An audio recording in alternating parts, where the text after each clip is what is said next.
in the studio recording every day. That's how it is. 2 jobs. Got a show. That's how it be. Say life of an artist. Trying to get signed, yo. Ain't gonna let no label rob me. I'ma shine, yo. Not me, yo. You can keep those contracts. That's whack, not me. You don't want no problems with me. Say you don't want no problems. Hey, just another song and another show. Walk up on the stage. You don't want no problems with me. You don't want no problems with me. Just another day, another song and another show. Walk up on the stage in the crowd. Hey, what's good people? Welcome to another IAG radio show. It is our pleasure to be with you again. A beautiful Wednesday. It's been an action-packed day for Treb and I, but we are so glad that we are here and that we are joined with the brilliantly talented and beautifully minded Dr. Latisha Ellis is in the building. Give it up for her. Absolutely. Oh, Miss Joan, Lord Jesus. We hitting that teacher conversation. You know, you got to add the miss in front of it. You know what I'm saying? Whole time. It's all good. I appreciate and respect the authority of which I am standing and sitting beside. But listen, y'all, let's get into some conversation because there's been so many things that's been going on, you know, just in general, right? So first and foremost, I'll give a shout out to Micaiah. What's Micaiah's last name? I forgot Micaiah's last name. I believe Micaiah's last name is Wilson too. I think there's 2 Wilsons. Like I feel like her last name is Wilson as well. The baby girl that was shot and killed at the age of 10, just going to the ice cream store. Let me just double check real quickly. But my heart. Right. It's the Wilson situation. I don't really know why it's happening, but long story short is that in case you all don't know, Micaiah was literally just playing outside summertime experience. And basically she was running to the ice cream truck. Cause I know when I heard the bells, it's like I'm kind of like a, Pavlov experience. I just start salivating thinking I'm about to get me a snow cone or something. And so I'm going to run to that actual truck. And she was being a kid, right? Playing outside, enjoying herself. And unbeknownst to herself, she was shot and killed. Like, legitimately, I have a problem with that. And it's honestly, this is not old heads just coming with the beef of just shooting people up and just doing it for whatever. It's literally these young kids. I still have said, and I've said it many of times, that there's influence of social media and rap videos and trap music. It's just off the chain. Like this, it's an illusion of reality. People don't necessarily live like that on a continual basis of that age and that caliber. And it's just kind of like you're senseless. Like there should be a code of ethic, some kind of street law. You know what I'm saying? Of like, we not having this out here. I could have sworn that women and babies are off limits. You know what I'm saying? But you just out here spraying guns, bullets is just unacceptable. And I most certainly am sorry for her parents, the loss, the grief, the confusion. Yeah, hopefully normally not the guilt. Or say that somebody knows exactly who that is. Like somebody knows who those guys were after. Or the person they were after knows they were after them. But to look at the video and just see how they jump out, a few are shooting sort of to the right when you're looking at the video. Yeah. Shooting sort of more straightforward, kind of towards the camera. And it's just like these guys are literally just out here shooting guns everywhere, which is crazy. Wow. Which is crazy, and it's sad. And it's not just sad because Micaiah lost her life. That's terrible, and I hate to even think about what the parents are going through, what her parents are going through. Right, exactly. But it's just also sad, like, they have no regard for life, period. Like, they're not mad at a particular person. They just figure, for whatever reason, we can just come out here and start shooting, and it just doesn't matter. We do what we want to do. And if I get caught, almost like, so what? Like, I'm going to end up in jail anyway, so why not let this be, what takes it there? Yeah, I don't get it either. But I mean, in terms of, just real quickly, Dr. Ellis, in terms of like school safety, what has been like your risk area? But it didn't seem like the I guess community relations kind of came in, and it was kind of like this type of experience is off limits? Well, I think that it's a combination of communication and rapport with the community, as well as having your officers in play during the day. But again, I was in New York when I found out about the young lady, the little girl that was actually murdered in her neighborhood running to the ice cream truck. And my first thought was, oh my God, I'm always scrolling to see the names, to see if it's one of my students and how it's impacted. And of course, that community is a community that I once served in the capacity of assistant principal. Right. And all I kept thinking. Sidebar. I'm sorry. I just have to. If you all notice how she tried to slide that joint in on the humble. As the assistant principal in one of my capacities, of many of which we'll talk about later on today. But go right ahead. Please continue. Yes. I think about the students and just their experience with just trauma and recognizing what that looks like in the classroom when students have been exposed to trauma and there's no recourse. And I mean, of course, the police are on the scene, but once the crime scene has been evacuated and everyone goes back to their homes and the parents are forced to bury a loved one, what's next? Yes, for those the community at large and the students who are greatly impacted, friends, family, loved ones. And alike. Yeah, and I think that's the hardship of any tragedy. You know what I'm saying? The idea of like, okay, so the tragedy happens, everybody is present, everybody wants to wear a t-shirt, everybody wants to, create some memorabilia to put out there and put on social media, and we share and we share and we share. But then what then happens in terms of the actual community relations? What then occurs so that this is not an ongoing circumstance? Like, what can we do? What can we honestly do? I mean, I feel like possibly having mentorship so that the next generation knows how to squash beef and it doesn't have to come automatically from a gun. Or handle beef with their hands. Right. Like, whole time, these hands will knock you the crap out. Like, you know what I'm saying? Like, I mean, I know it's not good jumping somebody, but at least, you know what I'm saying, you jumping somebody. Like, you get beat up. Yeah, you might have a swollen eye, but you're not going to be, that's the end of all things. Your life is totally over. There's no hope for you. And then what happens? Nothing happens. You know what I'm saying? Like, I was watching Power, and I'll take it from the book of Power. And basically,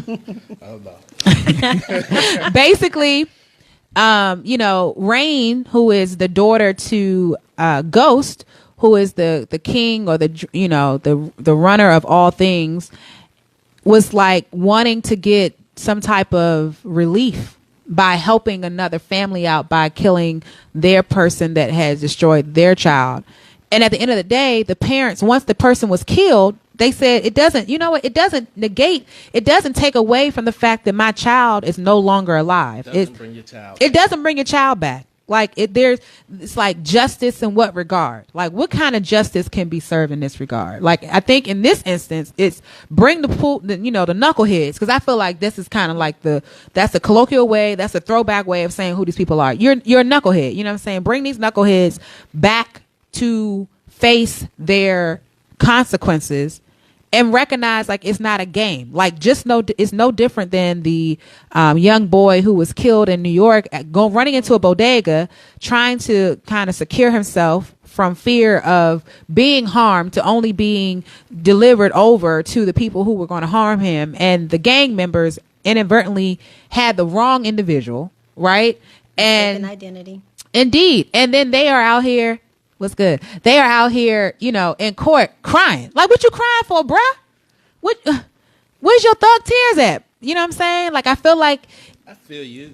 That's whack to me, though. There's the crime and punishment aspect of things. Okay. Holding people accountable for their actions, but for me, it does get to a point where, like you were saying, them facing punishment or justice being served, doesn't make me feel any better about the amount of crime that's going on in our communities. Okay, or the killings that are happening. And so I agree also that, we need mentors. Everybody, no matter where you are in life, can benefit from having a good mentor. Absolutely. That help you get to the next level. But for me, I think at some point or somewhere in here, what we're missing is presenting people opportunities. I just feel like you got to feel like your future, you got to have a grim outlook on your future to do some of the crimes that these people are doing. Right. Even, conflict resolution, I agree with that too, but did these guys even have beef? I'm looking at the crimes, the shooting of Micaiah. Okay. Like, who were they beefing with?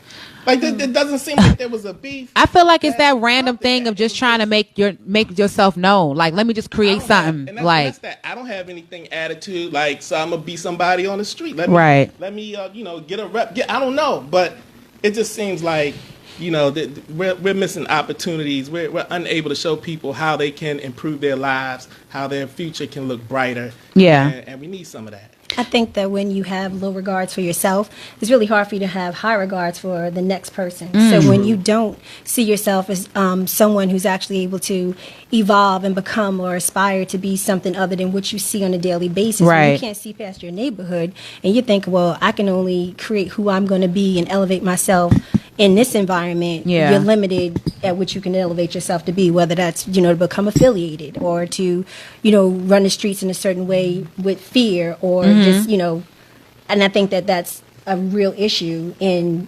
depressed neighborhoods in the inner city where we don't have the wherewithal or the means to break out of what's the norm. Because when you start normalizing little girls being killed in the streets, that's devastating. That's traumatizing. There's no correlative in terms of, oh yeah, that makes perfect sense. You know what I'm saying? Like, they definitely deserve that. Like, whoever would say such a thing in that regard? You know what I'm saying? Like, it doesn't make any sense at all. And it most certainly doesn't make any sense for a young woman to be trying to get home and is unfortunately killed by someone who's trying to be initiated into some hate group. You know what I'm saying? It's unfortunate that Nia Wilson at the age of 18 were simply just changing trains at the Bay Area Rapid Transit, which is the BART. We all know about the movie that came out a couple of years ago and talks about how the police brutality was there and was mistaken identity experience. And so now Grant story, I think. Yes, absolutely. And so now this beautiful young woman at the tender age of 18, who was with her sister, who was age of 26, randomly killed, stabbed to death, like on the platform. Like, you're not even bothering anybody. There's no beef. Once again, it's just somebody who doesn't, know anything. This gentleman's name is John Lee Caldwell. A loser. John Lee Caldwell.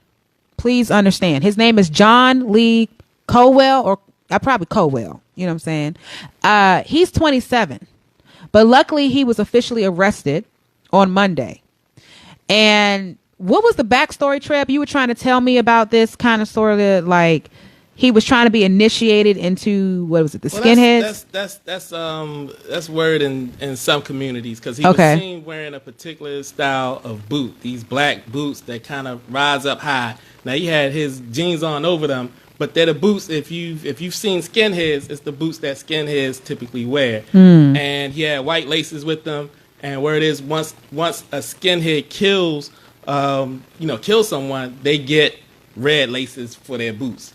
And so, wow, the suspicion is that that's what he was trying to earn, But I don't have any, there's no. Yeah, well, I'm reading this article here that says apparently Caldwell's family released a statement on Tuesday claiming Caldwell was diagnosed with being bipolar and schizophrenic, and that he has a criminal record which is inclusive of drugs, assault, and robbery, and was on parole for robbery at the time of Wilson's murder.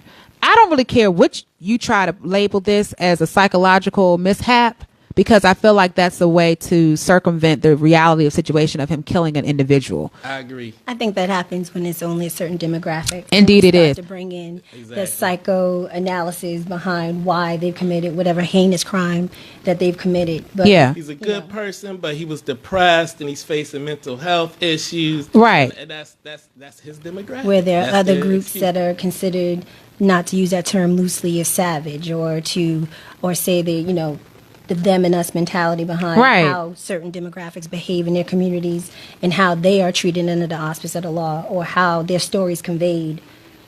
And then the sad thing is they'll turn around, they'll say that about somebody like this guy, and then say, well, we need to destigmatize mental health issues. Well, if every time you have some sort of crazy random killer or mass killer, you say, oh, they have mental health issues, well, there's the stigma. You're attaching that stigma to it. And it's unfortunate for thousands and thousands of people that suffer with different mental health issues. You know what I mean? That don't want to seek treatment because they could be viewed, sort of that way, or because of the stigma associated with it.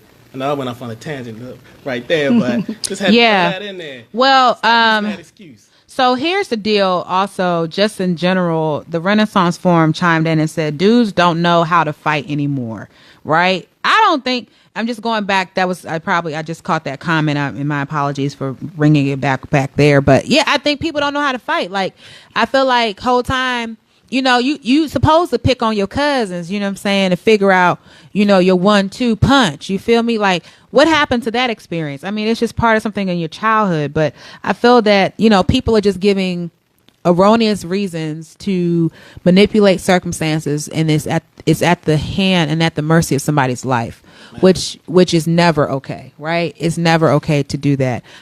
So, Some more serious now. Clearly, if they keep going. But I mean, everything is captured on video. Oh, true. Like, I mean, can you imagine just being a kid now? Like, I know I've been in quite a few tussles. Can you imagine me now at my age still reliving?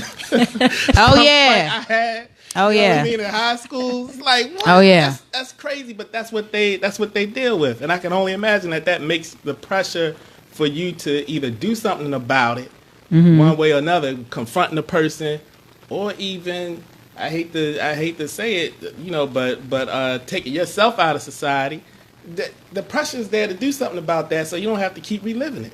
Right. But when does it become the norm, or when has it become so normal for us to physically want to assault one another, be it adolescents, be it teenagers, be it young adults?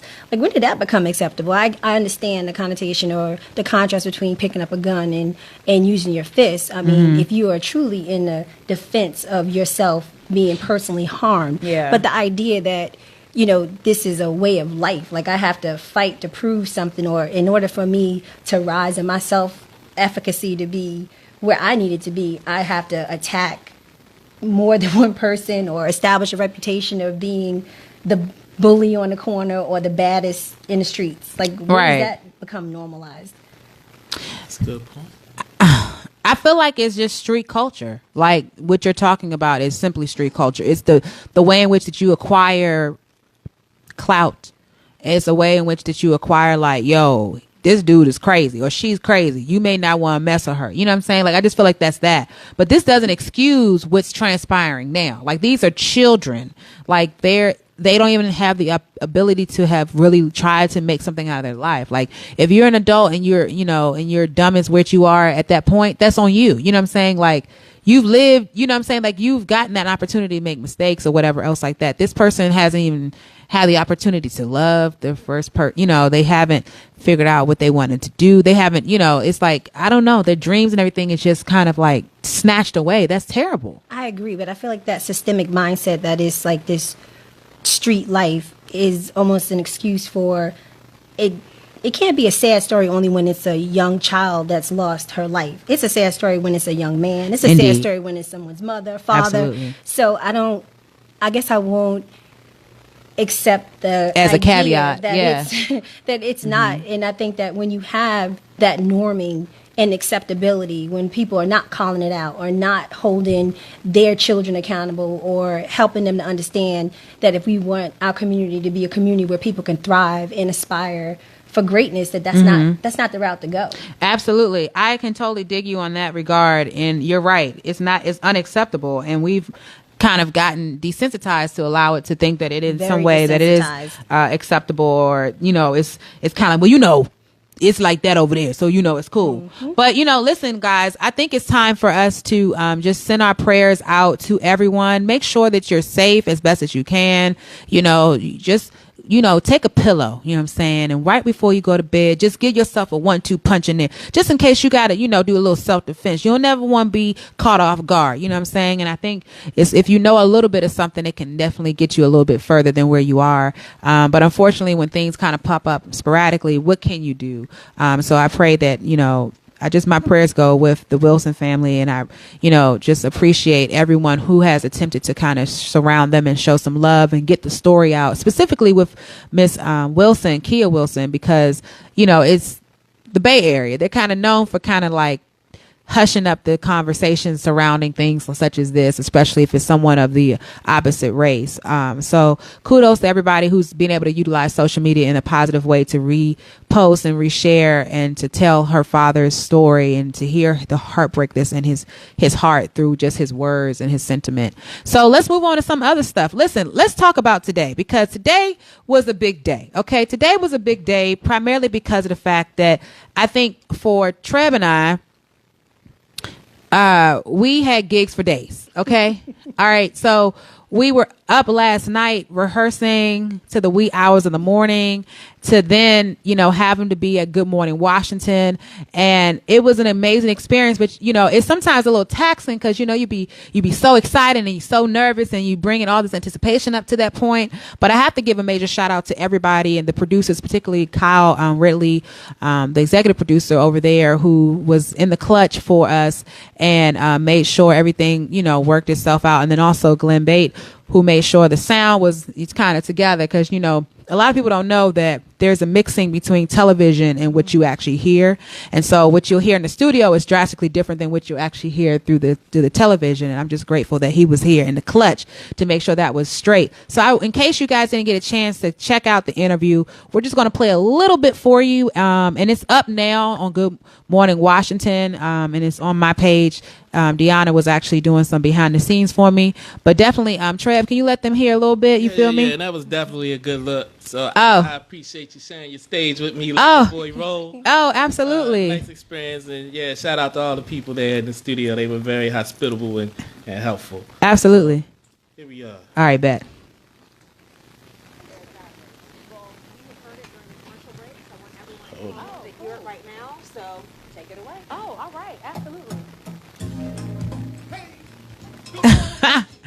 Trev, can you play it back to the interview part? Can you roll it back there?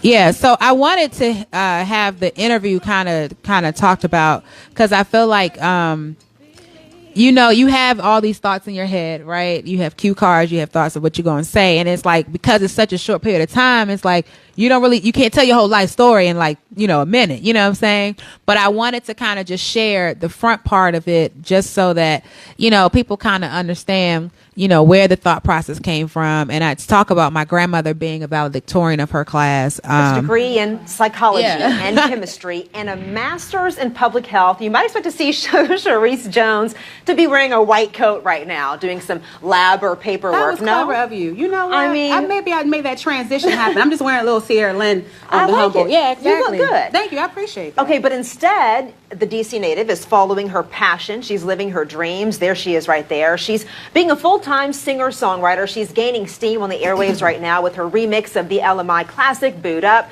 She joins us now in the GMW Listening Lounge for a special performance. So I have to ask you, what made you put down the books and, give up academia and pursue what you really wanted to do? Well, I don't think I actually put down the books, but the person who made me get into the book experience was my grandmother. She was a valedictorian of her class in high school.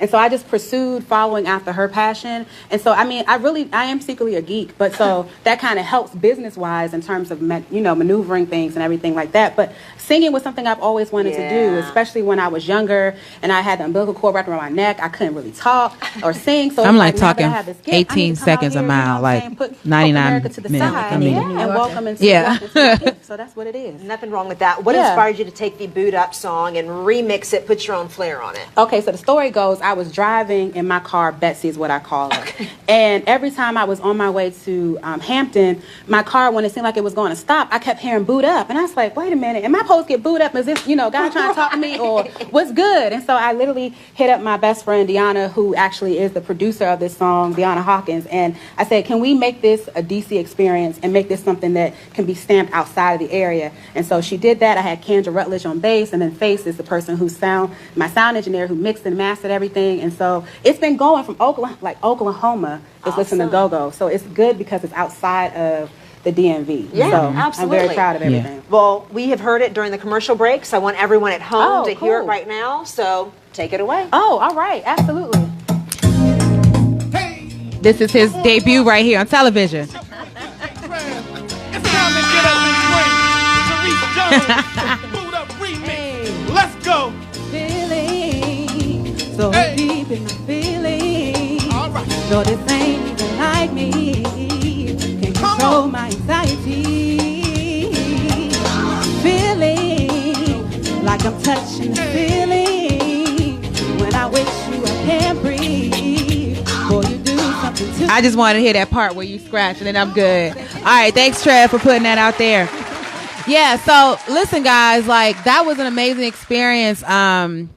Just to get the song to the point of where it is, I have to give a shout out. I didn't have the time to give a shout out to DJ Reds, who is the DJ who broke the record that allowed it to be on the airways first. And so then there were other DJs who followed suit in that regard. But I am so very grateful for that because, it just opens the door for a greater opportunity. And that's kind of like what we want to make sure we do here at IAG Radio Show is always offering an opportunity so that it's a collaborative effort. So like prime example, if you're talking to somebody and they know that they're doing something that's dope, it should behoove you to, encourage them and say, you're doing an amazing job. Or if you have an opportunity to make an impact for them or to make a connection, then why not do that? You know what I'm saying? I feel like we really have to help each other, especially in terms of the artistry component, because it is difficult. And, we all need somebody. We all need somebody to lean on. You know what I'm saying? So it's best to lean on others.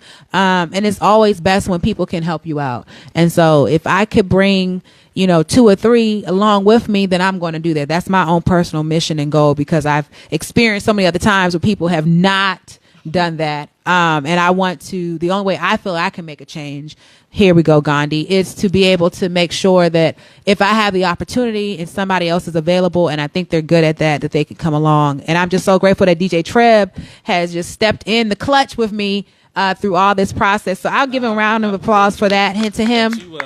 You're living up to what thank you for the claps. Yeah. Thank you for the claps. Okay. You live up to that. You know what I mean? I appreciate cool. you taking me along. You grinding and definitely.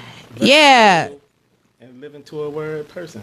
Oh, well, thanks. You know what I'm saying? I'm trying to make sure that I live up to the person that I want to be, and that's genuine, supportive individual that can relate to others and support them while they're going through their journey. So that's that. Another thing is, here's our commercial break. If you are an independent artist and you're dope, and you are, or if you have a friend that's independent artist and they're dope, but yet they don't know about us yet, but you do. It's in your best interest to let them know about us and for us to know about them so that we can put them on our show, support them, whatever events they have going on.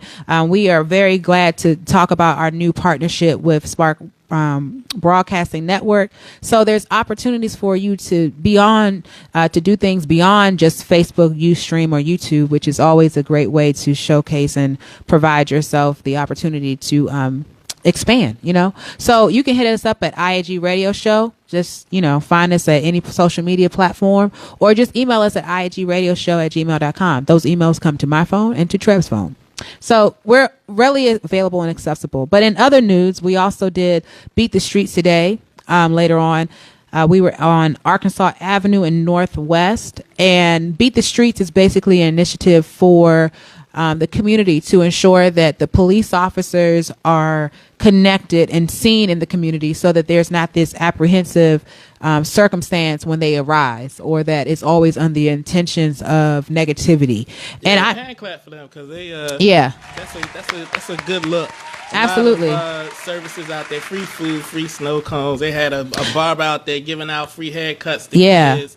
HIV testing. HIV testing. Services that help with anything that a DC resident may have issue with. So that's a good look, and they've been doing them for I don't know how many years, but definitely this summer, almost every Wednesday. Yeah. Every Wednesday they've been doing them around in each ward. And so we've done Ward 7, which was right in front of KIP, which was interesting for me to go back there and be outside of AIM. And I got to see some of my old students. And then shout out to Melissa Tarver, who's a former teacher that I was teaching with while I was at AIM for a quick second. She's tuned in right now. But definitely we did Ward 7, and then today was Ward 4. And they've literally done every single location like in the city, so that every person, every demographic, as it has changed, is understood and connected to the community. And I mean, I want to talk about real quickly, not long belabor the point of, they did a bomb video to the Drake In My Feelings, like, Kiki, do you love me, are you riding, you know what I'm saying? And it was really cute, but it came out at the same time as, I guess, the Micaiah Wilson situation, and they got a lot of slack for that. And they were people were like, oh, y'all ain't doing nothing. But it's like, pause. Did the police kill Micaiah? I don't think so. Whole time. I mean, the police didn't kill her. You know what I'm saying? They are the people who are solving the crime and trying to find who actually killed her. But I feel like we shouldn't always point the finger at police officers. Like, they are people too. They get tired too. We're talking about the outliers, the people who are just doing too much. Those are the ones that are legitimately out of control, that take the power and make it, take advantage of it. But there's some really good police officers that are out there trying to make sure that people are taken care of, that if they need something, that they're there, or what have you. So shout out to the good police officers. We know everybody definitely. I know a few personally. Absolutely. Definitely on the case. It's hard work. It's long hours. You know what I'm saying? And it's a lot going on. So shout out to them. Beat the Streets. Mayor Muriel Bowser for endorsing that event and making sure that was something that was funded. And all of the DC government agencies that were present is also a dope thing as well. So in terms of other things that are in the news, listen, it's time for a commercial. Trev, can you play that commercial? Got you. All right, bet. D-City Smokehouse presents the Bloomingdale Community Barbecue this Saturday, July 28th from noon to 6 p.m. at D-City Smokehouse, 203 Florida Avenue, Northwest D.C. Featuring the wickedest band alive, Rare Essence, and performances by Miss Sharice Jones singing her hit Boot Up Go Go remix, The Capital Kids, and a set by the Beat Refinery DJs along with DJ D-Nitty on the ones and twos. This is a free community event that you don't want to miss, sponsored by the D.C. Prevention Center, Ward 5 and 6, and the Midnight Barbecue. For more info, go to DCitySmokehouse.com. Oh, well, looky. That's a real good look. Won't he do it? You know what I'm saying? Like, I got my first official, like, radio drop. You know what I'm saying? That's dope. I'm so excited to be partnering with D-City Smokehouse and the Bloomingdale community. They'll be out there on Saturday on Florida Avenue. It's free. It's for wards 4 and 5. It's just something to give back to the community. And so that community engagement is imperative, and it's great that I can be a part of it. And my band will go on at 2. So rain or shine, we going out there. Okay, whole time. So hopefully y'all come through for that. But let's get into some music, Treb. All right, we got here, and I think this is appropriate for today. All right, it's Woman Crush Wednesday. Oh, for real? Yeah, oh, it's WC. Yeah. You know it is Wednesday. Yeah, you've been killing it. Okay, I'm killing it all the time. I'm a little tired. Today's been real busy, and then we have the great Dr. Ellis in the building with us. Absolutely. So Black Girl Magic. Oh, I love this song. Black Girl Magic by Nia Norwood. Naya. Yeah, it's beautiful.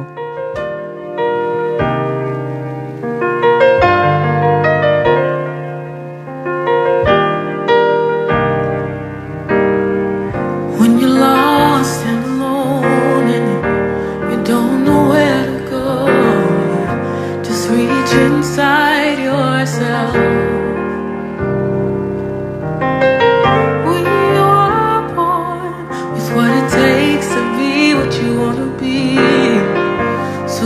What you have already, yeah. Let your dreams take you far, even if they break your heart. We were meant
try to tear us down. But remember, Mama said he won't put more on you than you can bear. He'll make room for you, and I'll be right there to help your dreams come true. Take you far, even if they break your heart along the way.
Yeah, that song is by far so beautiful, right? And I remember when I was listening to this song, I was actually at school teaching, and I was like, Lord Jesus, you're gonna have to get me through this, because Lord, with these kids, Jesus, you know what I'm saying? And that was something that definitely got me through it for sure. And shout out to Nia Norwood for, just putting such a beautiful song together and just letting it be a tribute to so many women and just affirming what they got going on. You know what I'm saying? Like, Dr. Ellis, you got that black girl magic whole time. You know what I'm saying?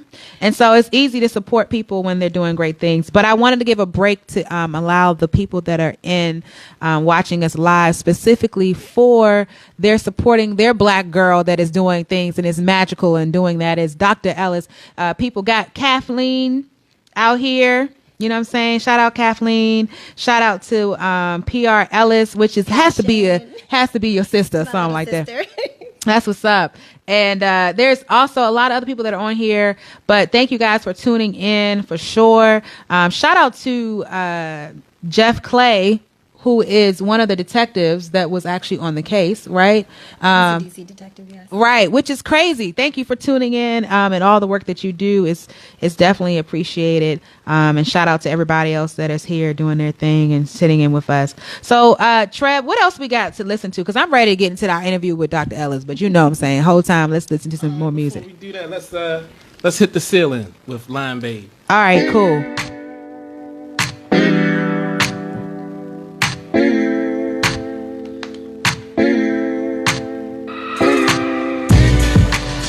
Okay.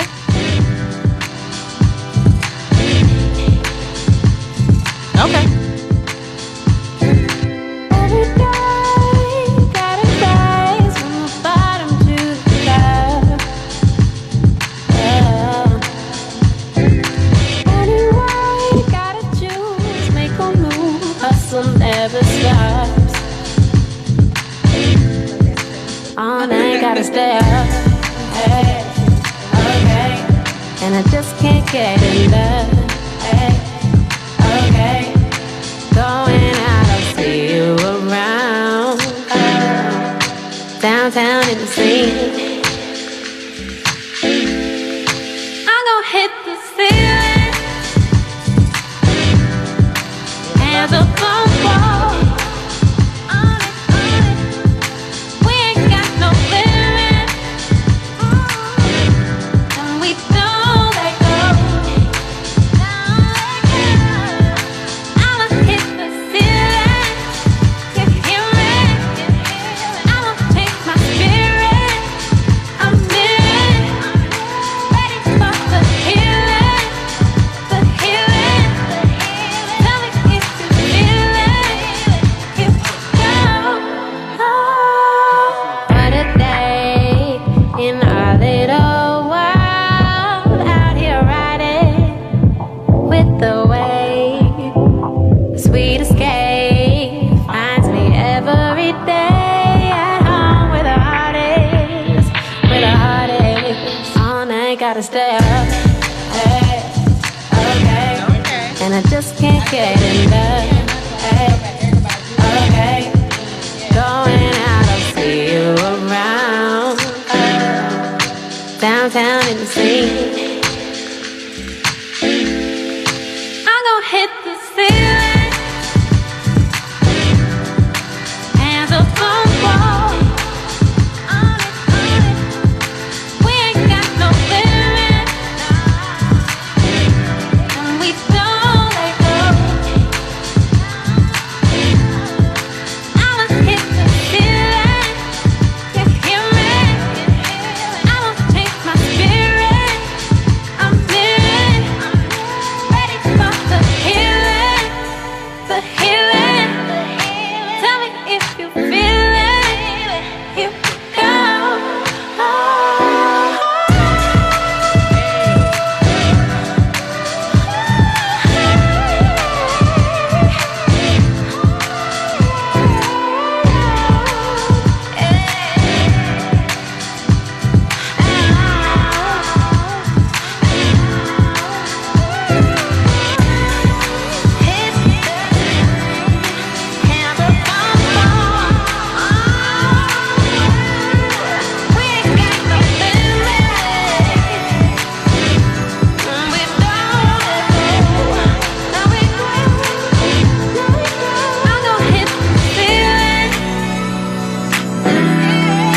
Hands up on the wall.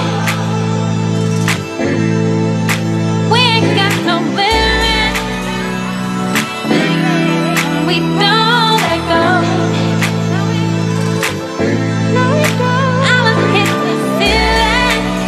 You hear me? I'ma take your spirit. I'm in. Ready for the healing. The healing. Tell me if you feel it. Here we go.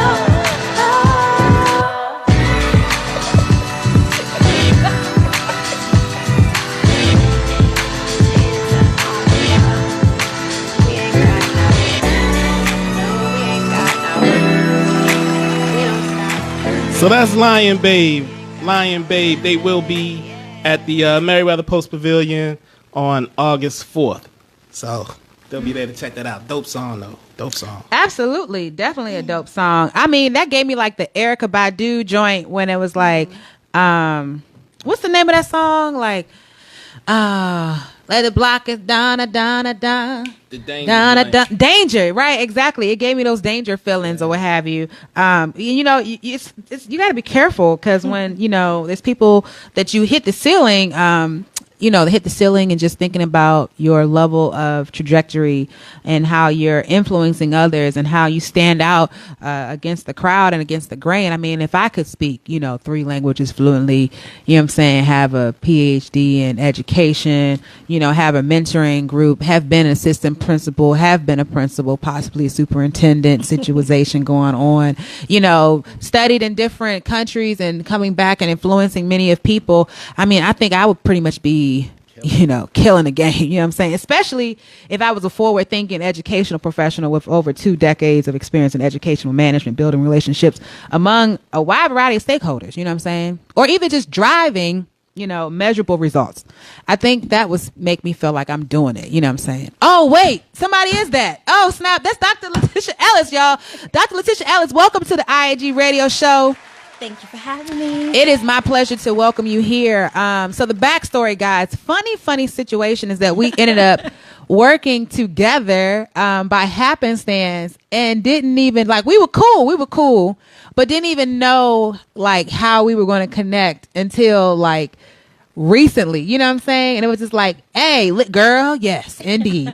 And I was like, girl, come on over. You got to come on over and talk about your, all of your efforts and the things that you've done and the great things that you're going to start doing as well, especially in the new chapter of your life. And I'm just so glad to have someone of your stature on our show that is a representative of someone who can go against the grain and overcome so many different supposed obstacles that otherwise would not think is done. You know what I'm saying? So wait a minute. How many languages? So you speak 3 languages. I know one of them is Spanish. I definitely know the other one is English. Yes. And French. Oui. And, okay. Yeah. Oui. Yeah, and enough Arabic to be polite when I was living in Morocco.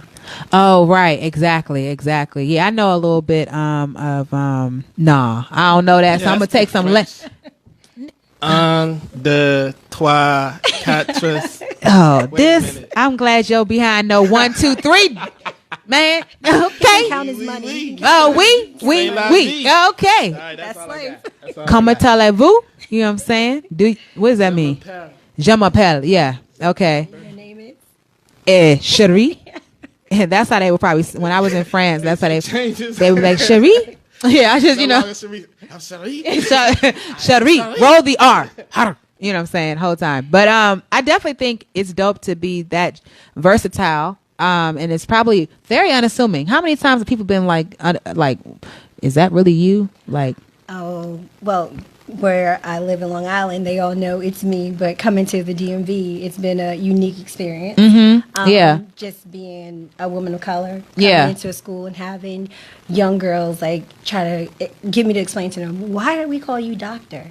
And what does that mean? And how do you do that? Yes. So that was the first explaining that I have EDD, not PhD, educational. Oh, educational. Okay, so there's a distinct difference. Enlighten my behind. You know what I'm saying? Whole time, please let the people know. Yes, that's a doctorate in education, leadership, and technology. And basically, in a nutshell, being able to teach teachers how to teach, educate as a teacher, as well as lead a school or institution of higher learning. Right. So I want you to talk about your inception in terms of the realm of education. How did that, when did you say, I want to be a teacher? No, get me out this classroom. I want to be in administration. I see that there is a necessity to change. Ooh, that evolution was very causal. My first decision to be a teacher was when I arrived for my kindergarten interview. Okay. My mother and I were walking up to the school. Meanwhile, my kindergarten teacher was pulling up in a white Corvette. Oh, get it, boo. What kind? She got that 401k on lock. You know what I'm saying? She had a white linen dress, and I was in awe. I was like, this is awesome. And if I had the language, I probably would have said, this is the most glamorous profession ever. Oh, wow. I was sold. So ever since then, I know what branding does. Okay, indeed. She had me sold on a career path based on her outfit and her car. Okay, right. That's what's up. Now, the reality of that situation was a little different, huh?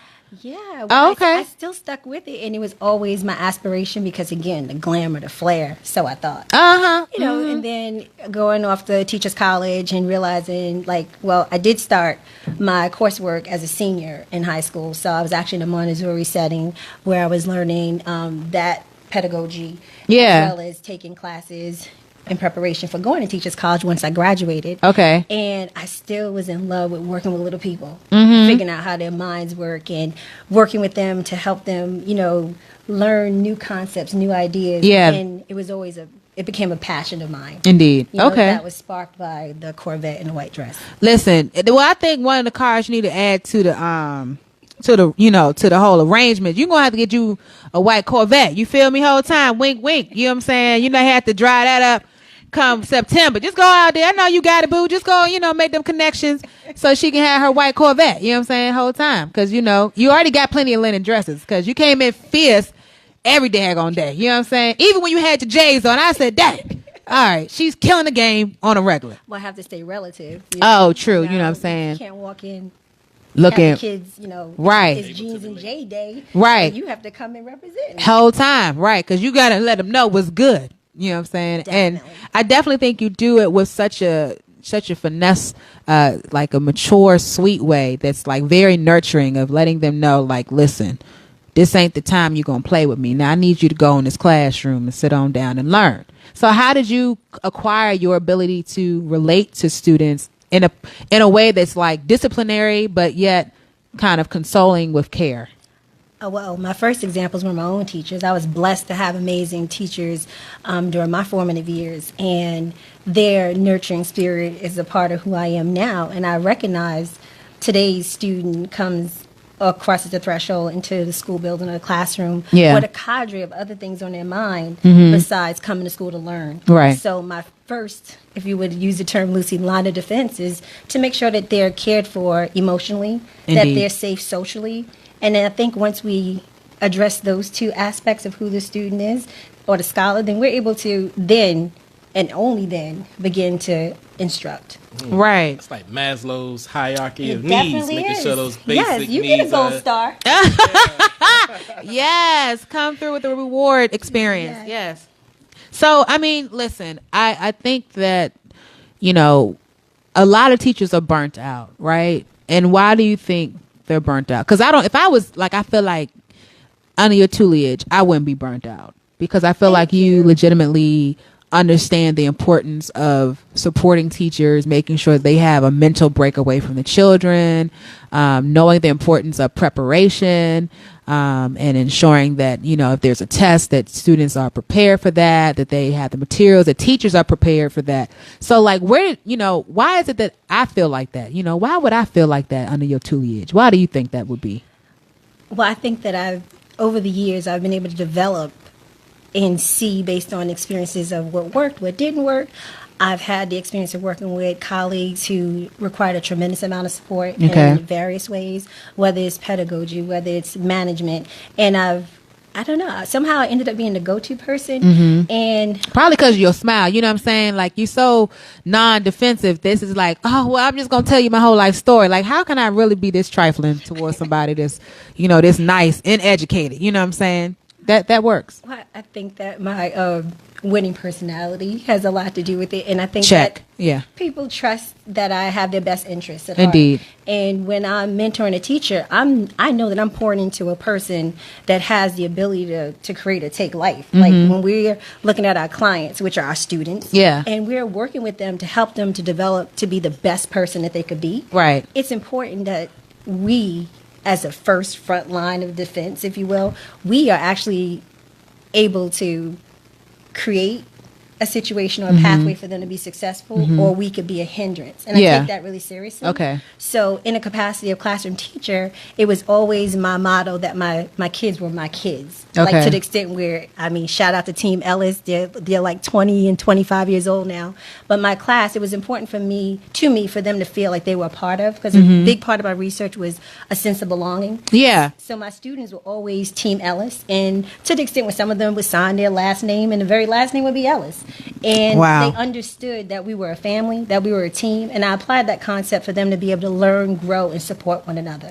Yeah, so just looking at your abstract in terms of your conclusion, like this data seems to be kind of like common sense, right? You would think, but you common have to sense, have but some heavy hitters behind you in order for others to be able to believe it, like to create that new knowledge. You can't just shoot from the hip and say, hey, for a long time I knew that something was different that was happening for my males, and particularly my brown males in my classroom. Right. I couldn't quite put my finger on it, but their non-subscription to subscribing to meritocracy, not wanting to be perceived as being smart for a fear of acting Caucasian. Right. And I'm like, where's this coming from? Like, the same trifling peers that think it's okay to shoot up a neighborhood of people to just do it.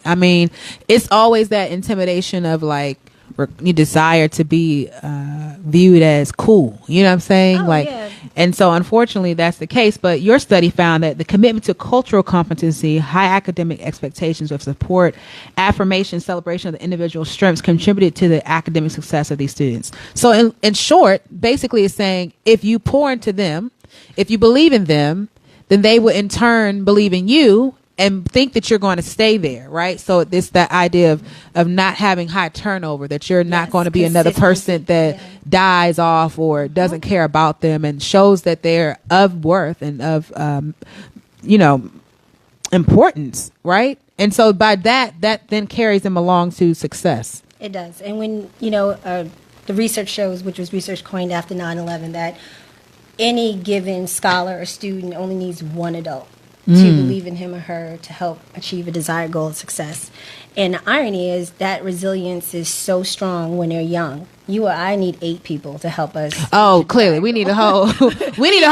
Yes. You know what I'm saying? Whole time. We use that term loosely. Like, it definitely takes a village. Don't misinterpret. But when it comes to a coach saying, hey, you can make that winning shot. When it comes to a mentor or counselor saying, hey, you can do better. This is not your best aptitude. You can really show up and show out in your classroom. Absolutely. It matters. And a child only needs one person that believes in them, and it could be anyone. And for years, there was a lot of research that coined saying, "Oh, if only parents were involved, and that's true. You need a partnership with parents. Don't misinterpret, but it could be the lunch monitor that's putting the mashed potatoes on right. the plate. Here go this extra apple. You better eat this. Yes, because I need you to be focused right.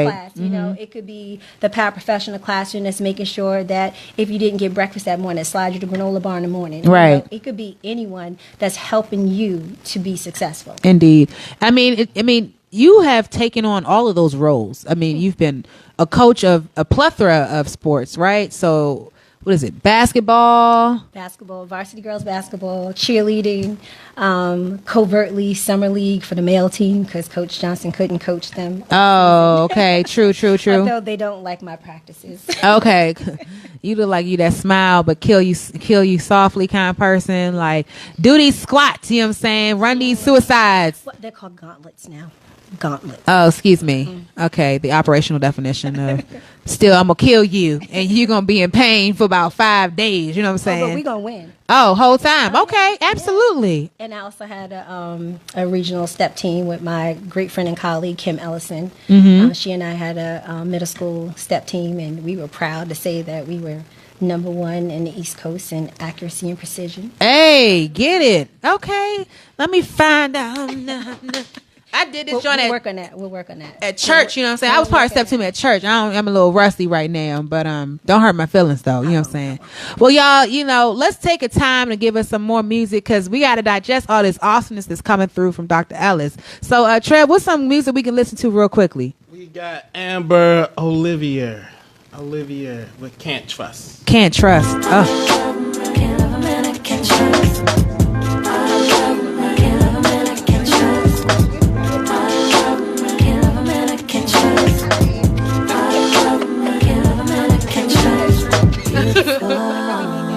I know I caught your eye. You caught me by surprise. You were like those other guys, but something happened to it. You ain't the man I know who just think you were fooling. I kept it real with you, waiting on you to do me right. That's not how I spend my life.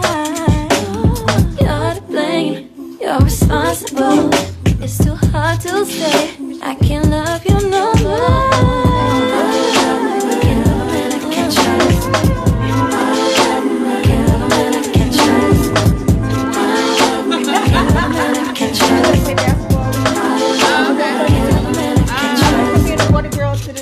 So typical that I was ready to call you mine, but my instinct was right. You're just wasting my time. Now I'm feeling kinda different about you lately. Seems you never felt to tell me that I'm crazy. Hope you know that you're to blame. You're responsible. You're the reason that I'm leaving. Can't love you no more, no more. I love a man, can't love a man I can't trust. I love a man, can't love a man I can't trust. I love a man, can't love a man I can't trust. I love a man, can't love a man I can't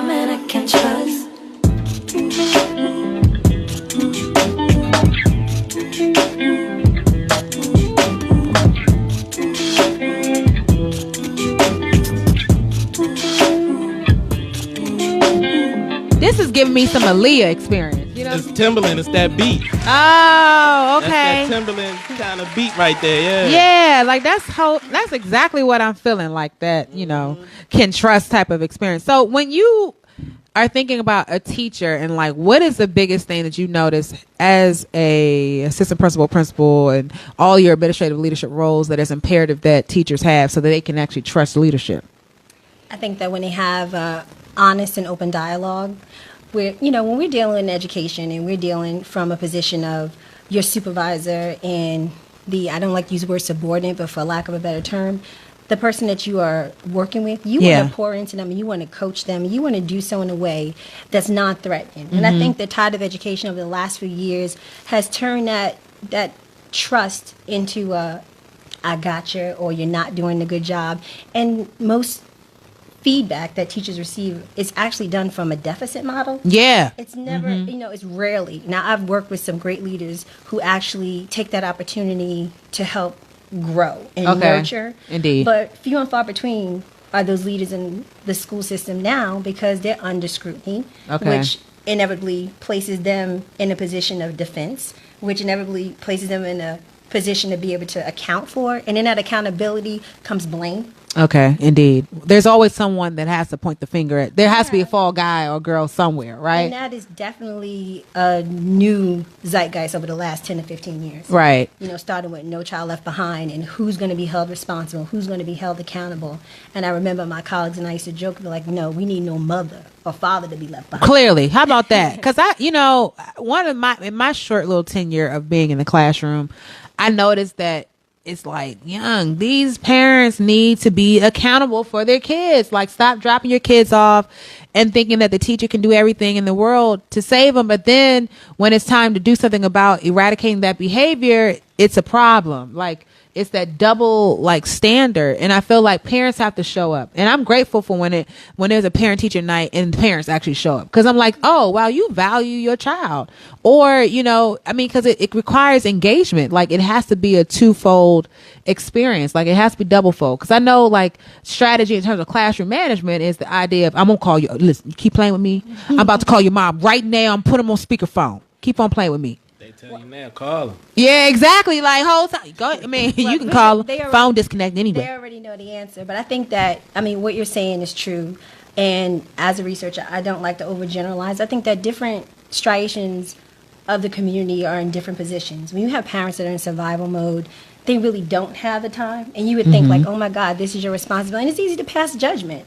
But Dr. Rita Pearson put it well, may she rest in peace, where she talked about when you have parents that are in a desperate situation.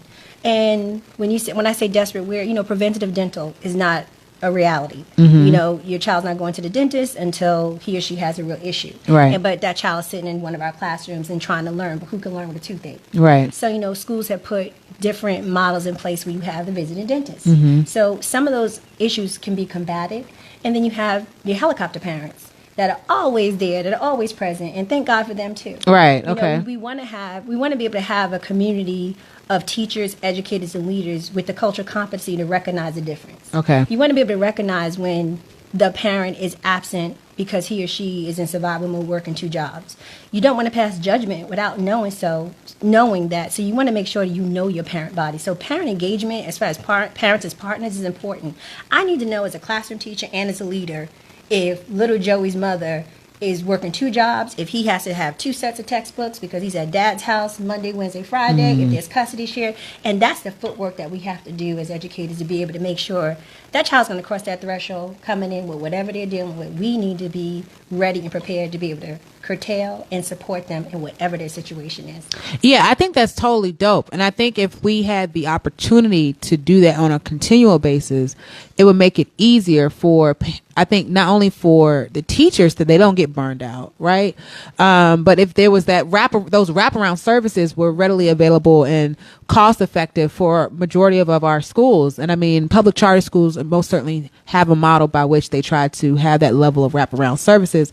And I know in public schools, they have other services that are readily available. I mean, I came from that background of Montessori as well and private school. And it was like, it's just a different experience. You know what I'm saying? Like if I came home with bad grades, that was going to be that was a problem. You know what I'm saying? It's a different day. Like I was a latchkey kid in the 3rd grade, so coming home from school by myself, my parents didn't get home until 6:30, and the expectation was you go to school to learn, you pay attention. When you come home, you do your homework. And it has to be correct because when they come home, they're tired. Right. They're not going to be able to have the time to check. I read to myself because they were tired getting ready for the next day or preparing my dinner or trying to get me ready for the next day. So I guess in my mind, I think about what I needed as a child. Right. And that's the model in which that I follow. And right. I actually, I got some flack at one point in my career about having a no homework policy. And by no homework, I don't mean that kids shouldn't go home and review what they were taught that day for 15 to 20 minutes or read for half an hour, 45 minutes. But the proverbial, like, the teacher didn't get to finish the lesson, so take this home and finish it. Okay. And I actually had to stand up for that because there's no research that shows that homework is actually, it propels you. Right. Okay. There is none. So, practicing, though, a concept that you were actually taught and that you mastered. Okay. To gain further mastery is a real thing. But just nebulous assignments. Or just to say we out here, we give out homework. Yeah. Because, sometimes language that's laying around helps parents to be comfortable from a generation in which they used to go to school. Okay. And that's not necessarily the case now. We live in a flat world where kids have access to everything. Yeah, I mean, like the Chromebooks, I mean, the kids know how to access stuff better than, us. I mean, I know, Treb, your kids probably teach you stuff. All the time. Uh-huh. The ways in which they address mathematical concepts. I tell my parents all the time, show them how you did it old school. Okay. They arrive at the right answer. We good. If they get to school tomorrow, I'm going to show them. We good on that. And if they have to show their work for whatever assessment, then we're going to deal with that then. Yeah. I want the child to feel successful. And I want the parent to feel empowered. I'm Absolutely. ready to take it to the next level because they always told me what if we couldn't use our calculators? Oh, yes. Well, I haven't had that day yet. Yo, behind, listen, man, whole time. But Dr. Ellis, I want you to give some. It's about to be. It's PD is happening right now. Oh yeah. Okay, these and teachers need some encouragement because it's I didn't know how difficult teaching was until I did it. Like, I'm an adjunct professor, that's a totally different circumstance. Like, that ain't nothing. They there because they want to learn. Right. Whereas you're teaching middle school or high school, they there because they have to be there. And there's all that experience. You gotta be with the kids when they eat, and it's just so much. Teach them more. You gotta look at the how can a teacher survive this? What you got any tips? Because teacher burnout is real. Teacher burnout is real. Teacher turnover is real. I think that you need to surround yourself with like-minded people, positive people, and that's something that I've always been blessed with. Amazing colleagues. Shout out to Denise Silver Dennis, who we check on each other. We're there for each other, and if there's something that I can help her get done in advance. And preparation is everything. Okay. As we cannot walk into any instructional, from a leadership perspective, from a classroom perspective, you cannot wing it. One, children have this innate ability to be able to determine whether they're safe or not. Okay. Consistency and clarity rules. Yeah. And they keep score. So if they show up one day and your copies are not ready or you're not prepared, they will write you off for the rest of the semester, sometimes the rest of the year. Yeah. So preparation is key. And also, gladly I didn't get written off. You know what I'm saying? Whole time. But that's because I was there early to make the copies for you. Okay. Yeah, exactly. But it's also important, as educators, it's not for the faint of heart. I joke with my friends and, shout out to my pastor, Reverend Faison, no disrespect, but I feel like being a classroom teacher or in education is like a calling, like the priesthood. It's not for everyone. Oh, it's sure as hell. I was dying. It's not. It's not. I know some people look at it like, oh, they have summers off. I don't know about anybody. That's deserved. Listen, because you gotta depression is real. Like, if you want your child to be on, right? You want your child to be on the news for slapping. You know what I'm saying? Like, listen, it's a lot. No, it is a lot, and it's a lot of preparation. And I think that every day, great institutions pour into their teachers everything that they need, and you can't do it all at once. And I think when you take the time to pull back the layers of what's unique to your organization, then you can meet the needs of your organization and your clients being the student. So often institutions get caught up in what the board thinks, what the higher ups think, and it's really about what the kids need. And when you have honed your craft to an extent in which you know you're the expert, then you're the expert. Right. And the first time I experienced that sense of expertise was when I was in Beijing, China. I took a group of students there with some colleagues for an exchange, and just the level of respect for me as an educator. I didn't have a doctorate. I think I had one master's at the time, so it had nothing to do with just credentials. one. Darn. How terrible. Had nothing to do with credentials, but everything to do with the level of respect for the profession. And I feel like I will always be a teacher, regardless of, despite any title. It's the only profession that's highly critiqued by everyone who just went to school. And I would love to walk into my dentist's office and say, you know what, pass me that film. Right, I got this, boo. You ain't doing this right. You know what I'm saying? It's just a highly scrutinized profession. And I think that it's systemic because it was traditionally a women's profession. And I think interesting. That, and that's just my take on it. Look at that correlation. That's probably something that's very systemic in the sense of that. And we know that, there's value to students seeing themselves, the image of themselves within their instructors, their teachers, their coaches, their mentors.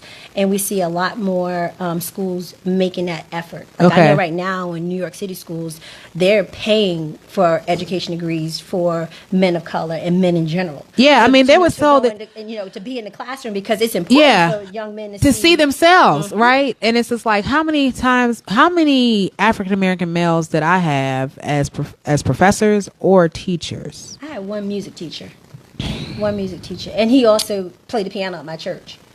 Right. So not many. I can't really. I'm a little flabbergasted at this point because honestly, I can't think of any black male that was actually my instructor. I'm lying. I've seen more in the private sector. My Latin teacher was black.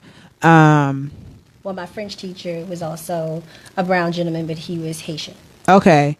Yeah, he ended up being a priest. I guess he said, I'm going to have to talk to you, Jesus, because I can't take this no more. Well, he was already close because he was a teacher. Okay. It's a calling. Yeah, there we go. Because obviously everybody ain't called, you know what I'm saying? You're going to figure that out real soon. Some folks think they're called and they're not. Oh, they're not called, you know what I'm saying? But, hey, classroom management, I kind of got that on lock. Sit your...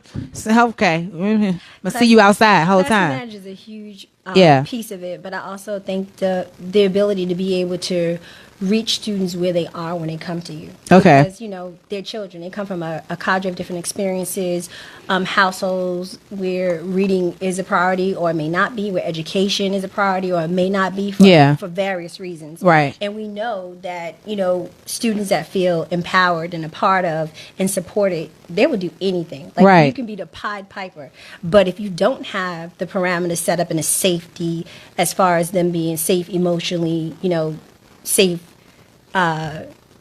socially, then you're confronted with another set of issues which have nothing to do with education or book learning. Nah, that's a whole nother circumstance. That's why we need them special education teachers to get them certifications in there. You know what I'm saying? We need some psychologists. We need the social workers that are in place and available. Shout out to all the paraprofessionals that bring their tools to help support all of our scholars and all of the endeavors that they bring forward. Indeed, absolutely. Trev, were you trying to say something about preparation or concern about that teacherization thing? No, I was curious to your opinion on like how many teachers are you coming across that actually always wanted to be there?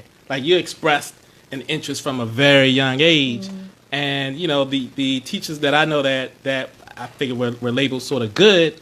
You could tell that that's what they were in. That's what they wanted to do. They were that's their passion. Yeah, that's their passion. They're interested in the subject. They make a seemingly boring subject interesting because they're passionate about it. I think they like working with kids and so forth. Passion goes a long way, and interest and value. And I think that when people join the profession for reasons other than wanting to really serve our clients and build the self-efficacy of students and build their repertoire of knowledge, they find themselves miserable. They burn out. Because they burn out. You can't fake Yeah. it. You really you can't fake it. You can't fake Like, that joint. There's a reason I walk into school every day smiling because I love what I do. Right. But you also good at it too. I mean, you know what I'm saying? Well, who's not smiling when they're great at what they do? You know what I mean? Like, Yeah. think about if you had to continually, you know, I tell parents all the time, like, oh, my child doesn't want to come to school. They think Mr. So-and-so is hard, and they don't think that they want them, you know, to be in the classroom where they don't value them as a person. I said, well, you know, I need you to take into consideration the feelings of your child, because getting up and going to a school where you don't have people that believe in you or want to support you or do the things that are necessary to help you be successful, that's like getting up and going to a job you loathe every day. Well, that's what the majority of people do anyway. You know what I'm saying? You know, can you imagine like going to a job every single for 186 you know, right? days? It ain't imaginable. It's reality. Okay, whole time. Not talking about my current job. Anybody watching? Disclaimer, please. I love where I am Dot right dot now. disclaimer. Bless. Thank you. But I don't have to imagine. 86 days that you are not, you know, you don't feel welcome, you don't feel a part of, and that's something to be recognized. And I think that, you know, nowadays I remember, you know, when I went to school, it's like you go to school and you respect all the adults that are there. And now that tide has changed. Students want to feel respected. And right. They don't respect me. Sometimes like, oh my God, no, they have to. And I'm thinking, no, see, the way in which society has shifted and we've lost that striation of great grandmothers, and we have that age of the grandmother becoming younger, and we have, you know, households that are not the traditional household. Right. It doesn't matter what that looks like. Right. There's a cadre of reasons why students need more support. So you have to be willing to put in the work. Yeah, I feel you. But I mean, in terms of me, just our off the line conversation in terms of like teachers coming in at a young age, just trying to get through. And then they realize, let me get these loans paid off. I can't do this no more. This ain't really what I ain't about this life. I'm not cut for this cloth. Nah. Yeah, I think that happens in any profession. I know people that have become lawyers and like, you know what, I just can't handle this. I want to go and do something, you know, in a civil aspect. Indeed. But not this. And I think that happens as well. I think that you know your first year whether or not you cut out. And you I think you know the first week. You mean first week. Get through that first year. You know that first year whether it's something that you can continue to do, and you know this is a career path or this is a stepping stone or a stumbling block. Trying to figure out what it is that you or an opportunity to meet somebody who's dope. You know what I'm saying? True, and move on to, you know, different things. And then you just become good friends outside of that. You know, you just like, yo, you know. I hear the plug. Whole time. It's a plug for sure. I mean, but I think it's great. I want people to be able to follow you. So by all means necessary, you all go to her Instagram page if you are above the age of 18. Yeah, my students are not allowed to be my Instagram friends. Right. I mean, I understood that. Like, I was like, oh man, but you know, I totally respect it. But definitely go to her Instagram. The Instagram again is Dr._Team Ellis. Yeah, I mean Team Ellis, because there's a whole team logged in right here. You know what I'm saying? The whole Ellis community and extension is in here, locked and ready. Absolutely. Long Island is in the building. Arizona's in the building. Like the Hamptons are in the building. Like, listen. What's good? I'm coming over for the family reunion. Just to let y'all know if y'all ain't already. Positive impact on some people. That's clear. Clearly, absolutely. I mean, if you have somebody that this can walk in what they're talking about and actually believe it to be true, then you know it makes it easier. Because I think a lot of people have a tendency in leadership to talk this, but then not able to execute or ensure that it's actually there. You know what I'm saying? Like, I've seen that in so many instances, and especially in the school system. You know, it's like not a very successful situation, that's for sure. But you have to be honest and true to yourself. Whatever your gifts, strengths, and talents are, you have to bring them to the table. And not everyone has every gift and every strength and every talent. And a great teacher and a great leader will surround themselves with those that make up for that have those tools. Indeed. So that you can actually work together. And that's the true definition of collaboration. Right. And when you're able to build each other up, and when you walk in and you know if you're lacking in cultural competency, then you need to seek out the courses and the professional developments and the colleagues that help you broaden your horizons. You don't stay in a vat. Exactly. You have to grow and evolve. You got to stretch yourself as you're expecting the students to stretch as well. And I totally respect and get that for sure. And you know, teaching is hard. It's a very hard field. I think I didn't understand how difficult teaching was until, you know, I was teaching like every single day.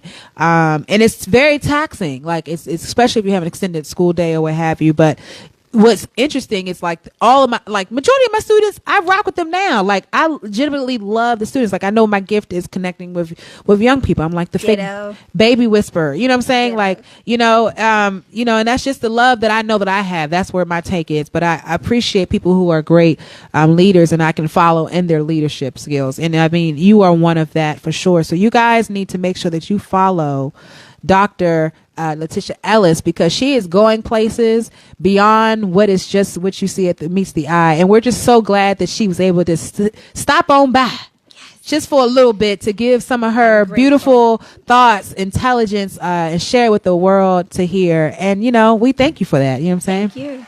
Absolutely. Thank you for that. Yes, come on in the clutch with the clap. You know what I'm saying? It's been a long day, but we're just so glad. So let's get into some music to transition out of that sixth grade. Why don't okay, are we gonna do Heartstrong? Is that what we're doing? Yeah, let's go there. All right. So young people, this is a soft debut of my new, I'm gonna put hit single. I'm gonna claim that claim it in advance. Oh, ladies and gentlemen. This is a world premiere. Oh my God. So this song here is called Heartstrong, and I'll take the time to talk about the song. So most people don't know, but I have hypertrophic cardiomyopathy, which is an enlarged heart. So I was diagnosed when I was a wing on the girls basketball team, sixth grade.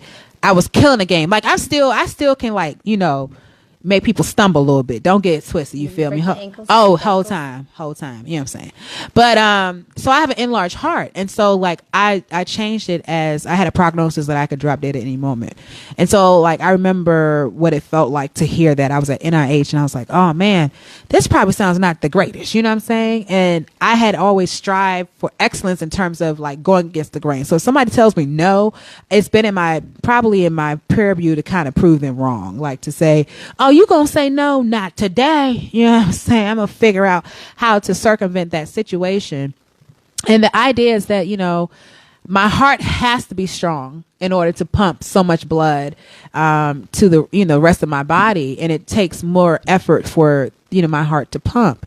And I get tired very easily, but I don't give up. Like I just keep moving. I keep it focused. And I've realized like in relationships, we're always mind strong. You know what I'm saying? We already know what's good. Like we not going to deal with this today. You know what I'm saying? I'm tired of this nonsense.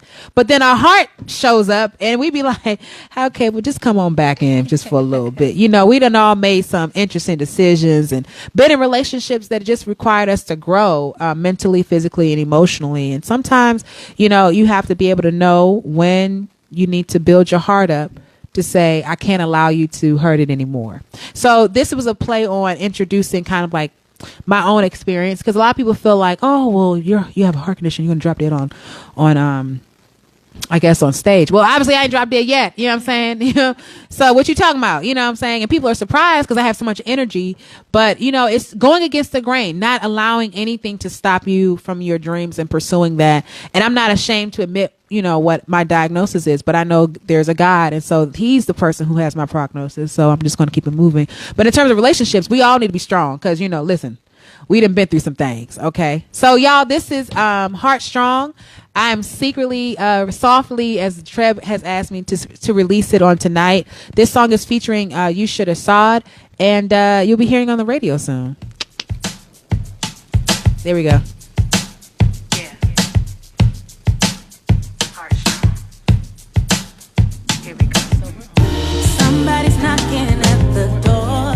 Nobody's home. Looking through the peephole, but love don't live here anymore. Said I'll never do it again. We just gon' be friends, yeah.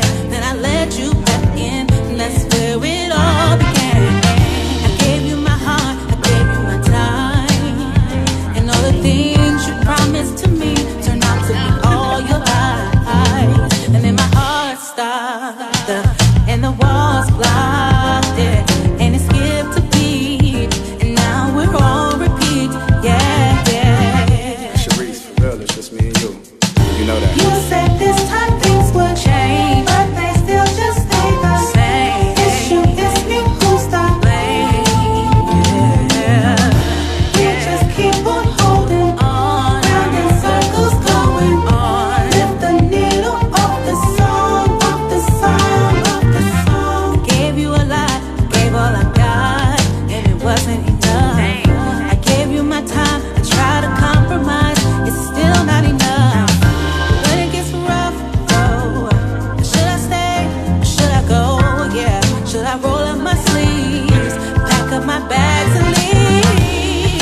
back what you keep looking at. They say love is a drug, it's addictive as crack. And seeing me on timelines got you finna relax. But I don't trip.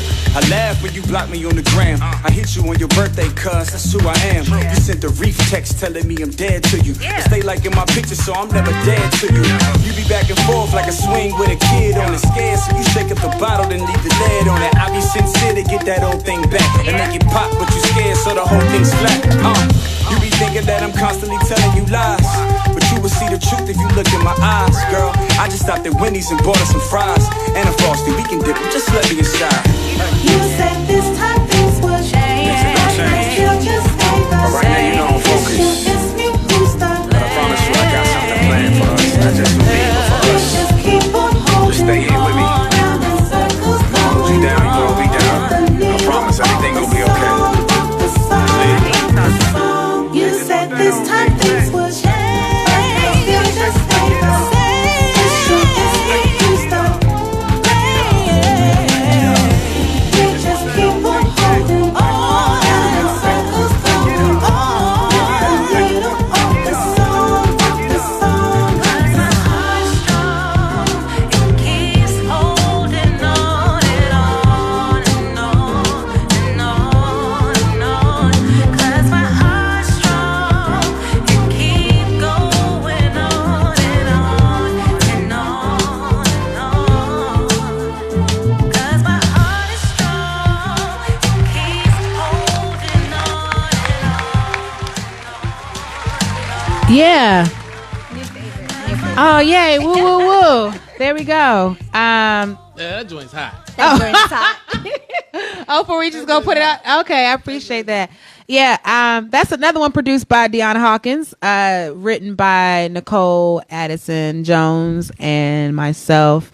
You know, I just really be coming through. She's on the Clutch Experience. Exactly. Yeah, definitely. She's a dope producer, arranger, and piano player. You know what I'm saying? She studied at Duke Ellington, also graduate from Howard University with a degree in business, music management, and some other stuff that I don't even understand. No, but it's dope. And so I appreciate her being my best friend and being my producer at the same time. So that kind of works really well. But shout out to everybody who tuned in on tonight. We appreciate you. Team Ellis was in the building whole time, tough and strong. We need Team Ellis to follow us all the time. You know what I'm saying? Just come on back every Wednesday. You know what I'm saying? Clearly. And so listen, guys, there's a lot of things that's going on this weekend. In particular, Beyonce will be in town on Friday, the On the Run tour. And oh yes, and Jay, keep it heart strong. Yeah, absolutely. Keep the team there. A couple of my friends from high school who are dancing with Beyonce will be in town, and I know this is probably a dope feeling for them to be at their home spot, and all the love and support they'll be there. Another thing is, I just met this gentleman this morning on Good Morning Washington. He has a play called Can a Woman Raise a Man? It'll be at the Lincoln Theater. And it'll be, I just think the title in of itself is dope, that you should just show up for that. You know what I'm saying?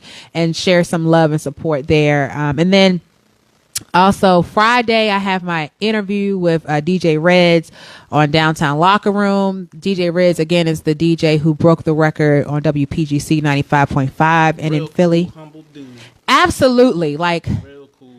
I just love his aura in the sense of being willing to aid and help and say what he, do what he's actually going to say and do what he says he's going to do. I know that sounds like it should be simple, but somehow people just fall short of that. And indeed, just being a person of your word. There we go. Thank you very much. Okay. And I appreciate him for all that. And then Saturday is Groovicize / our Boot Up Fit. So, Dr. Ellis, if you chilling on Saturday, if you're not busy, you should come out to Boot Up Fit. So that's when we, exercise out to boot up. You know what I'm saying? Got it. Send me the location. Okay, I got you. Send me your location. So definitely, Boot Up Fit is happening. DJ Trev will be spinning on the ones and twos. Prayerfully, I'll have a bottle of water and a fan. Mike Hubbard will be the actual fitness instructor. He started doing videos to my song and posting them, and I was like, dog, this is intense, you know what I'm saying? You know, and he was like, I would love to do a class, you know, with you around the song. I'm like, all right, well, let's call it Boot Up Fit, you know what I'm saying? Because you can be booed up and you can get fit at the same time, you know what I'm saying? So why not put it together, you know what I'm saying? I don't think you're going to that class chilling out or nah, way about it. Nah, bring a scrunchie. He like, I'm gonna be like, they're like, you know, I'm gonna need a paramedic on site. You know, we're gonna have to some disclosures. We're going to have to sign some waiver forms while we're doing that Boot Up Fit experience. But I think it'll be a dope experience. Tickets are only $15 in advance. You can go to my website and check it out, ShariceJones.com, or just find on Instagram or what have you. The link is there. And at the door, it's just $20. And it's at Bishop McNamara on this Saturday from 11 until 12:30. But I'll be leaving at 12 because I have a gig at the Bloomingdale Community Center, and my band starts at 2:00. So I'll be just transitioning on. I'll just put that one church finger on up and move on out. You know what I'm saying? But I definitely am excited for that because it's new and innovative and it's fun. And so yeah. So if you guys have things that are going on, I know that the Craft Fest that Patrick is hosting from his company is happening August 5th. We'll post it so that you guys can make sure that you can have all your eat crabs that you want. And we'll kind of go from there. And I know Treb is looking for that because that's his bruh. There it is. What is it, Treb? Hold on. You know I can't read. I can't see. Oh, Lord. Jesus. It's August 5th. August 5th. August 5th. August 5th. All right. One for all you can eat crabs. Tickets are on sale now. Adults are $60. Children are $35. You can just go to patrickmichaelcompany.com and it's cater buffet is from 3 to 4:30 and the Crab Fest feast is from 4:30 to 6:30. So, you know, go to church, get your nap in, and then come on out and get your crab experience taken care of. You know what I'm saying? We always here to support you in that regard. Cause crab, that serious menu just beside crab. It's like collard greens. I mean, it's like they got beans, greens, potatoes. You know what I'm saying? Basically. Yeah, they got that whole spill right out there. You know what I'm saying? It's going to be worth your while. No. And listen, I also want to give a shout out to Dr. Ellis. I think you should start doing like symposiums and talking about the importance of teaching and how you can strive for excellence. I'm just going to put that in your spirit. So that's a speaking engagement that you start having so that teachers can start coming to you. Because I just think you're such a positive force and that you've experienced it. Because, you know, I think sometimes administrators have not experienced what it feels like to really be in the classroom anymore. And so they tell you all this top down, you know, knowledge, but it's not effective because they don't really know how to manage it. And teachers need someone they can listen to. You need to be able to be applicable. Indeed. Speak from real experience. And I mean, I moved from being a one-on-one paraprofessional for a student with cerebral palsy. Okay. Then I was a permanent sub at my high school alma mater. Shout out to the Killer Bees, Bridgehampton. Okay, Killer Bees. We see you. And then I moved on from there to a private progressive school. And then I went to public for 12 years. And then I made my way down here. Indeed. And you just moving on up on the humble. Yeah. You know what I'm saying? And we just proud of you. But I definitely think your story is something that can be admired and appreciated by up and coming teachers and even teachers who've been in the game for a while, you know, and they're trying to figure out, you know, because I feel like we need the old school teachers to stay a little bit longer instead of being pushed out into the retirement experience. We need that experience and wisdom. And that classroom management. Yes. And then that new, you know, technological wave comes in and you need a meeting of both minds in order to create a great learning environment. Indeed, indeed. Well, if you need to be like Dr. Ellis, you know, after an amazing day, you need to wind down. Make sure you come out on next Monday at the Wicked Bloom where you can wind down with me and be booed up. And they got all types of little drink specials and stuff. Dr. Ellis, I'm about to have you out before you have to be in the classroom. You know what I'm saying? Be in the office teaching, making sure your teachers know what's good this year. So hold tight, y'all. But thank you for everybody who tuned in. We appreciate you. Go follow us at IAG Radio Show. We love you. And as we always say, IAG, baby. We rolling out to what? No problems. We doing no problems? Let's do boot up. I feel like I messed up this. I feel like I got to recover from early today. There we go. That's good energy right there. Yeah.